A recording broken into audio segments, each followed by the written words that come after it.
এবং আজই সন্দেশখালীতে ফের ফ্যাক্ট ফাইন্ডিং টিম তারা আসতে চলেছেন। হাইকোর্টের অনুমতি পেয়েছেন এবং হাইকোর্টের অনুমতিতেই আজ সন্দেশখালী রওনা।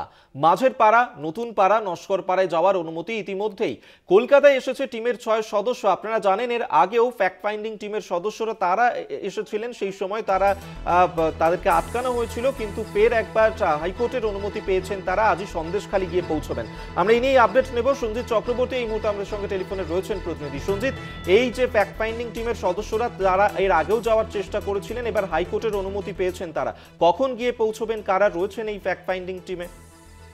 দেখো, ফ্যাক্ট ফাইন্ডিং টিম হচ্ছে স্বেচ্ছাসেবী সংগঠনে রয়েছে জাস্টিস নরসিমহা রেড্ডি, প্রাক্তন আইপিএস যশপাল সিং সহ 6 প্রতিনিধি সদস্য।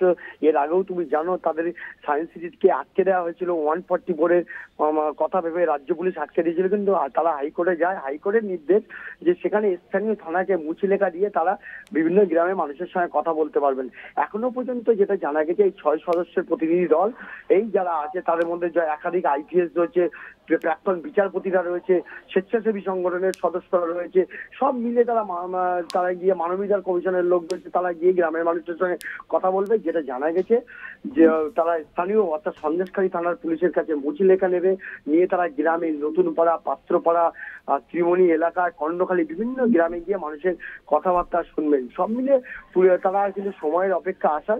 এখনো পর্যন্ত যেটা জানাচ্ছে, এই 6 সদস্যের টিম আজকে 3রা মার্চ হাইকোর্ট নির্দেশ দিয়েছিল সে আজকেই আসার জন্য। তারা যেটা খবর পাওয়া গেছে কলকাতার থেকে বেরিয়ে পড়েছেন, তো রামাগালিতে আসার অপেক্ষায় রয়েছে। এলাকায় বিশাল পুলিশ বাহিনী রয়েছে, পরিস্থিতি তাদের নিয়ে, তাদের মুচিলেখা নিয়ে তাদের গ্রামে গ্রামে যাতে মানুষের সঙ্গে কথা বলতে পারে সব রকম ব্যবস্থা একেবারে অবশ্যই এদিকে আমাদের নজর থাকবে। আজকে ফ্যাক্ট ফাইন্ডিং টিমের সদস্যরা সারা সেখানে যাবেন, কি হয় অবশ্যই সেদিকে নজর থাকবে। আপাতত ধন্যবাদ সঞ্জিত তোমায়।